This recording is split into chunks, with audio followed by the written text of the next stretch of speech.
CHAP tales. Don't you wanna hear some CHAP tales?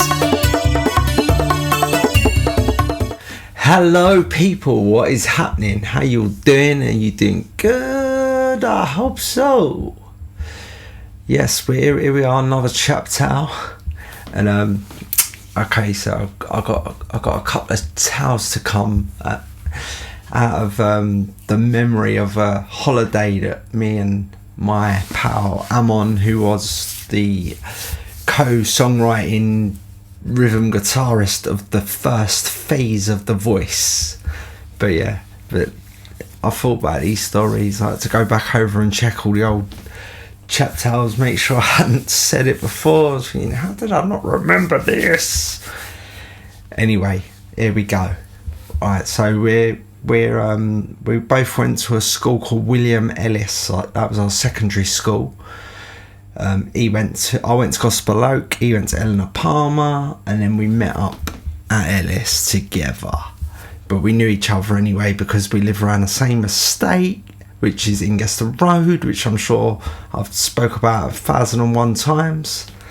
Anyway, I can't remember, it was definitely first or second year in William Ellis. We both was doing French. Well, Amon was doing French and I was just, doing quabbly waffle. Okay, so there's a trip to France. Oh my god, a bus full of us lot. A couple of girls from LSU was even with us. That's like St. Union, the female Catholic secondary school that's just across the road from William Ellis. But anyway, this ain't about that. When we got to France, basically it weren't like we was all gonna stay in a hotel together. They was dropping us off, at different French families' houses, like to stay the week with a French family, like.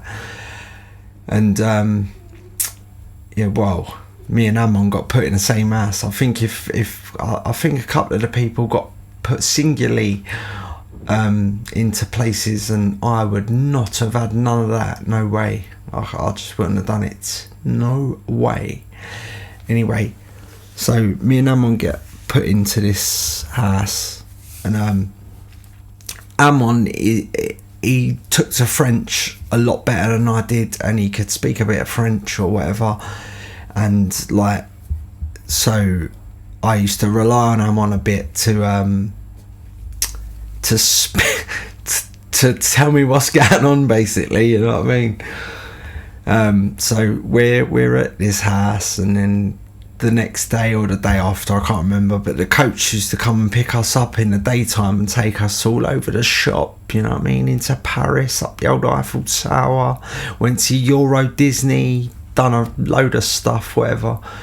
But anyway, the evening before this, because they had like a massive snooker table in their basement. Rich French, rich. And they had a couple of kids as well, so it was like four of us all playing pool or whatever, and I don't know, me and Amon must have got into a bit of an argument about the snooker table and whatever. So we've got a sweep, woke up in the morning, come out to the mum of the house, and she was doing our packed lunches for us. Very nice.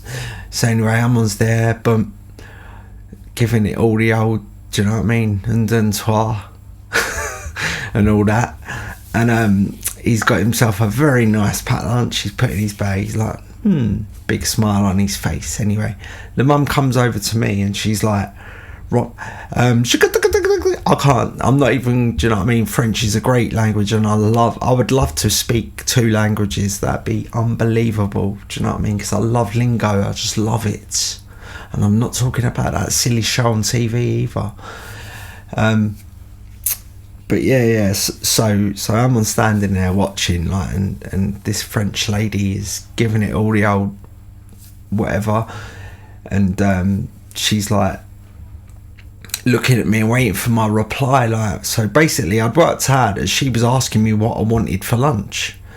So Ammon's like, I can see him in the corner of my eyes, like proper laughing and all that, like, and do you know what I mean? And I want to ask him for help, but I do you know what I mean? I don't want to, like, whatever, do you know what I mean? Fall down the hole or whatever.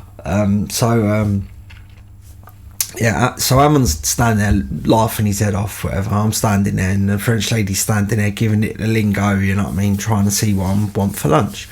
So I decide to pretend that I've been lying to Ammon all this time and I can speak a bit of French or whatever, and I'm about to give it some.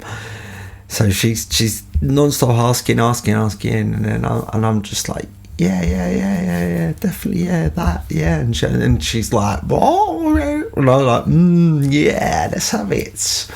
So anyway, she does what I say and makes me this packed lunch of everything I've said yes to or whatever, and so we walk out of the house to the coach, like me and Ammon, like, and I'm saying to him, like, oh, you're bang out of order, mate, you could have helped me out or whatever. And he's like, oh, you seem to get through it all right. And I was like, yeah, whatever, yeah.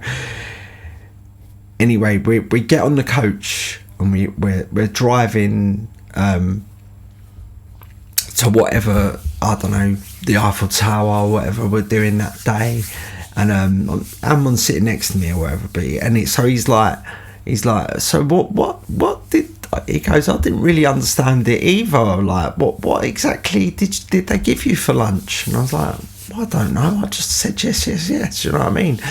So I pulled out a drink, orange juice, sweet, an apple was in there, sweet. There was like this little bag of sort of crisp things that was fine, do you know what I mean? Like, I probably wouldn't have bought them, but I will eat them. And then we get to this tinfoil wrapped baguette. You can tell it's a baguette, like, so he's like, come on, open it, let's have a look. So we open it up, like, and I'm not even joking, yeah, it's opened, and in this baguette is like fish heads. There's just all this mental stuff, just all bang smack in front of me, like, look, there's a fish looking at me going, "Zikadee, bow wow," and I'm just like, what is that? And I was just like, so I was like looking, and I looked at Ammon and I was like, there's no way on God's pretty earth that I am putting that anywhere near my gullet. I'm not, no way, I'm not eating that. Do you know what I mean? And it was funny because, like, as this was happening, our French teacher, Mr. Gill, was walking past, like, doing the rounds up and down the coach, making sure everyone's being good. And as he's passing us, he sort of looked down at my baguette thing, like, and like where he's like a bit French or whatever,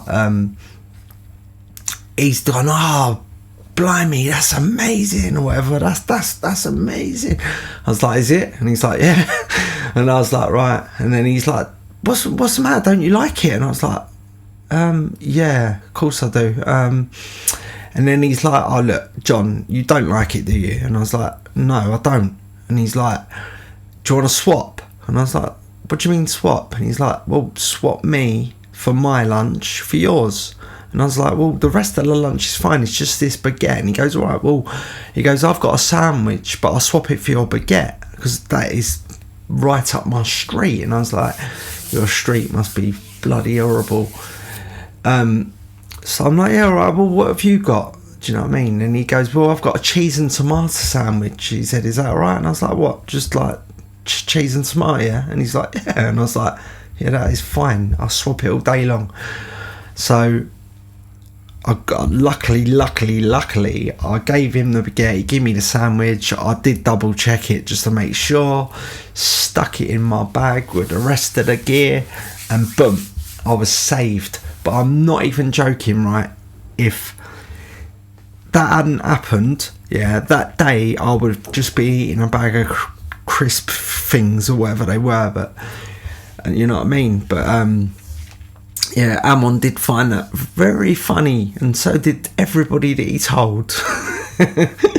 Yeah, nuts. Oh well. All right, so that's the first of maybe 3 little stories that I've got from this trip, but we will feed them to you one at a time. Okay, so yeah, as usual, thank you for listening. If you've got this far, you're fucking great. Please like, please subscribe, please comment, please smash bells, and I will speak to you lot on the other side. Nice one. CHAP tales. Don't you wanna hear some CHAP tales?